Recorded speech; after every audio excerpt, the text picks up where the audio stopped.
Chapter number 1 वैद्युत आवेश तथा क्षेत्र के कंप्लीशन के पश्चात आइए कुछ कंसेप्चुअल क्वेश्चंस पर हम विचार करते हैं जो कि आपकी एनसीईआरटी के बुक में दिए गए हैं और जो साथ ही साथ एग्ज़ाम पॉइंट ऑफ व्यू से भी इम्पॉर्टेंट है।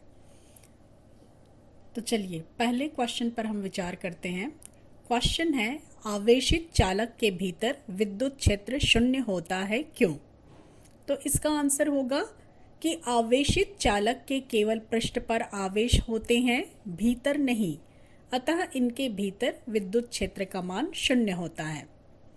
नेक्स्ट क्वेश्चन, आप एक कार में जा रहे हैं, यदि बिजली गिरने वाली हो तो अपने आप को सुरक्षित रखने के लिए आप क्या करेंगे? प्यारे बच्चों, देखिए यह क्वेश्चन आपके दैनिक जीवन से रिलेटेड है और साथ ही साथ आपने जो इस चैप्टर में पढ़ा है वैद्युत क्षेत्र साथ ही साथ आवेश, उस पर ही बेस्ड है। तो देखिए हम क्या करेंगे, आंसर होगा खिड़की बंद कर लेंगे। क्यों? क्योंकि ऐसा करने से यदि बिजली गिरती है तो संपूर्ण आवेश कार के बाहरी पृष्ठ पर ही होगा, जिससे हम सुरक्षित रहेंगे।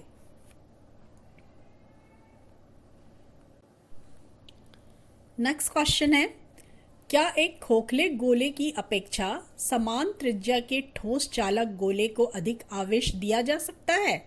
कारण भी बताइए। तो इसका आंसर होगा नहीं, क्योंकि आवेशित चालक का संपूर्ण आवेश सदैव चालक के बाहरी पृष्ठ पर होता है। नेक्स्ट क्वेश्चन है, चिड़िया खुली उच्च शक्ति विद्युत लाइन पर बैठती है तो उसे कुछ नहीं होता, किंतु जब जमीन पर खड़ा व्यक्ति उसे छू लेता है तो उसे गहरा झटका लगता है। क्यों? तो इसका आंसर होगा, चिड़िया खुली उच्च शक्ति विद्युत लाइन पर बैठती है तो चिड़िया और पृथ्वी के बीच विद्युत परिपथ पूरा नहीं हो पाता, किंतु जब पृथ्वी पर खड़ा व्यक्ति उसे छू लेता है तो व्यक्ति और पृथ्वी के बीच विद्युत परिपथ पूरा हो जाता है, जिससे छूने वाले व्यक्ति को गहरा झटका लगता है। आइए अब हम कुछ न्यूमेरिकल सॉल्व करते हैं। तो क्वेश्चन है, 2 माइक्रोकुलाम का कोई बिंदु आवेश 9 सेंटीमीटर किनारे वाले किसी घनी गॉसियन पृष्ठ के केंद्र पर स्थित है। पृष्ठ से गुजरने वाला नेट फ्लक्स क्या है? तो आइए हम इसे सॉल्व करें। तो हमें दिया गया है आवेश की value, that is Q equal to 2 microcoulomb. इसे हम SI सिस्टम में कन्वर्ट करें, दैट इज इसकी वैल्यू हो जाएगी 2 इंटू 10⁻⁻6 कुलाम। साथ ही साथ हमें permittivity of free space epsilon 0 या निर्वात की विद्युतशीलता की आवश्यकता होगी। तो इसकी वैल्यू होती है 8.854 इंटू 10⁻⁻12 पर न्यूटन कूलम्ब स्क्वायर पर मीटर स्क्वायर। यह एक कांस्टेंट है। अब चलिए हम फॉर्मूला में वैल्यू पुट करते हैं। तो हमारे पास फॉर्मूला है कि घनी गॉसियन पृष्ठ से गुजरने वाला कुल flux it will be equal to Q by epsilon 0। तो वैल्यूज हम पुट कर दें। Q की वैल्यू होगी 2 इंटू 10⁻⁻6 और एप्सिलॉन 0 की वैल्यू 8.854 इंटू 10⁻⁻12। इसे हम सॉल्व करें तो हमें मिल जाता है 2.26 इंटू 10⁵ न्यूटन मीटर स्क्वायर पर कूलम्ब स्क्वायर। नेक्स्ट क्वेश्चन की ओर हम बढ़ते हैं, जो कि हमें एनसीईआरटी की बुक में दिया गया है। क्वेश्चन है, किसी बिंदु आवेश के कारण उस बिंदु को केंद्र मानकर खींचे गए 10 सेंटीमीटर त्रिज्या के गोली गॉसी पृष्ठ पर वैद्युत flux -1 into 10⁻³ newton metre square पर कूलम्ब है। हमें पूछा जा रहा है, पहला, यदि गॉसी पृष्ठ की त्रिज्या दुगुनी कर दी जाए तो पृष्ठ से कितना वैद्युत फ्लक्स गुजरेगा? और नेक्स्ट हमें पूछा जा रहा है कि बिंदु आवेश का मान क्या है। तो चलिए हम इसे सॉल्व करते हैं। तो हमें दिया गया है वैद्युत फ्लक्स की value, that is phi equal to -1 into 10⁻³ newton metre square पर कूलम्ब। त्रिज्या की वैल्यू हमें दी गई है 10 सेंटीमीटर। तो हम क्वेश्चन नंबर 1 के आंसर पर विचार करें। तो हमें पता है कि यदि गॉसी पृष्ठ की त्रिज्या दुगनी कर दी जाए तब भी उसके पृष्ठ से गुजरने वाले वैद्युत फ्लक्स का मान वही होगा। क्यों? क्योंकि वैद्युत फ्लक्स का मान आवेश पर निर्भर करता है। हमने पढ़ा है गॉस के नियम से नेट इलेक्ट्रिक फ्लक्स की value phi equal to Q by epsilon 0, अर्थात वैद्युत फ्लक्स का मान केवल आवेश पर निर्भर करता है। तो अतः गॉसी पृष्ठ से गुजरने वाला वैद्युत फ्लक्स का मान वही होगा, that is -1 into 10⁻³ newton metre square पर कूलम। दूसरे पार्ट को हम सॉल्व करते हैं। तो गॉस के प्रमेय से कुल वैद्युत flux equal to Q by epsilon 0। निर्वात की विद्युतशीलता एप्सिलॉन 0 की वैल्यू होती है 8.854 इंटू 10⁻⁻12 पर न्यूटन कूलम स्क्वायर पर मीटर स्क्वायर। फॉर्मूला है हमारे पास Q इक्वल टू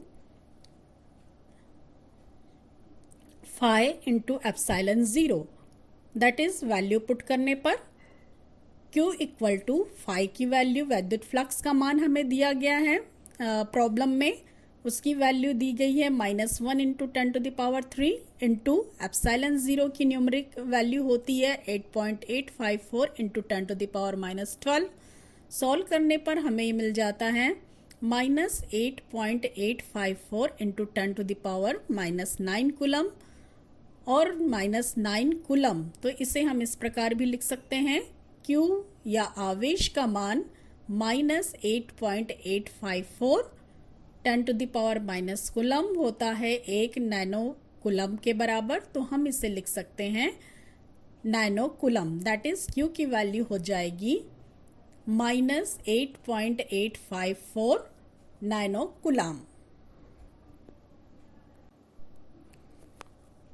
चलिए नेक्स्ट क्वेश्चन है 10 सेंटीमीटर त्रिज्या के चालक गोले पर अज्ञात परिमाण का आवेश है। यदि गोले के केंद्र से 20 सेंटीमीटर दूरी पर विद्युत क्षेत्र 1.5 इंटू 10⁻³ न्यूटन पर कूलम त्रिज्यतः अंतर्मुखी है तो गोले पर नेट आवेश कितना है?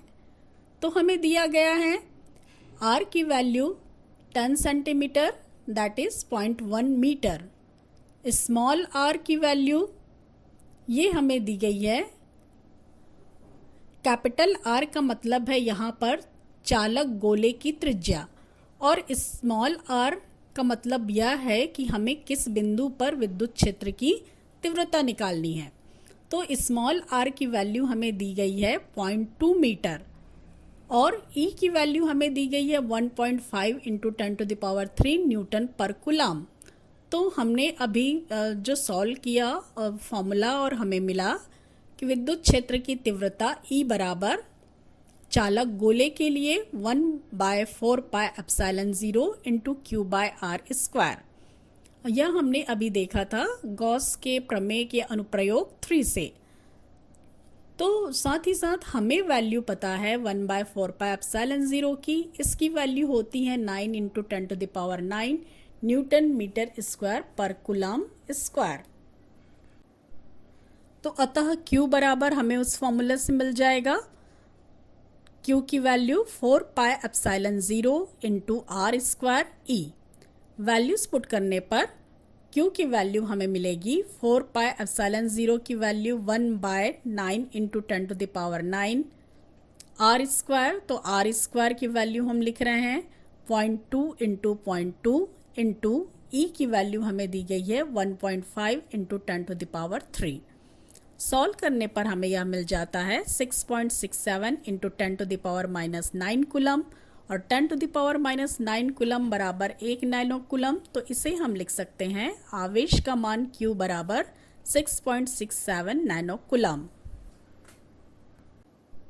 एक और न्यूमेरिकल हम देखते हैं जो गॉस के प्रमेय के अनुप्रयोग नंबर 1 दैट इज रेखीय आवेश वितरण के कारण विद्युत क्षेत्र की तीव्रता पर आधारित है। और क्वेश्चन है कोई अनंत रैखिक आवेश 2 सेंटीमीटर दूरी पर 9 इंटू 10⁴ न्यूटन पर कूलम वैद्युत क्षेत्र उत्पन्न करता है, रैखिक आवेश घनत्व ज्ञात कीजिए। तो इस क्वेश्चन में हमें गिवन है इलेक्ट्रिक फील्ड इंटेंसिटी ई की वैल्यू दैट इज़ यह दिया गया है 9 × 10⁴ न्यूटन पर कूलम। आर की वैल्यू हमें दी गई है 2 सेंटीमीटर दैट इज़ 0.02 मीटर। हमने गॉस के प्रमेय के अनुप्रयोग से हमें मिला है विद्युत क्षेत्र की तीव्रता रैखिक आवेश वितरण के लिए E बराबर λ/2πr∈0, जहाँ लैम्डा है रैखिक आवेश घनत्व। तो लैम्डा की वैल्यू हमें इस फॉर्मूला से मिलेगा 2πε0 × RE, जहाँ ε0 है निर्वात की विद्युतशीलता और साथ ही साथ हमारे पास वैल्यू गिवन है 1/4πε0 की वैल्यू 9 × 10⁹ न्यूटन मीटर स्क्वायर पर कूलम स्क्वायर। ओके, तो देयरफॉर हमें 2πε0 की वैल्यू यहाँ से मिल जाएगी।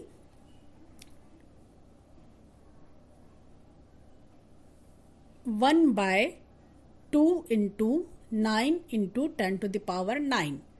तो चलिए इन वैल्यूज़ को हम पुट करते हैं फॉर्मूला में और लैम्डा का मान हमें मिलेगा 2πε0 की वैल्यू हम लिख रहे हैं 1/2 × 9 × 10⁹। आर की वैल्यू 0.02, ई की वैल्यू 9 × 10⁴। तो इस प्रकार जब हम इसे सॉल्व करते हैं तो हमें मिल जाता है इसकी वैल्यू 10 माइक्रो कूलम पर मीटर और यही रैखिक आवेश घनत्व का मान है।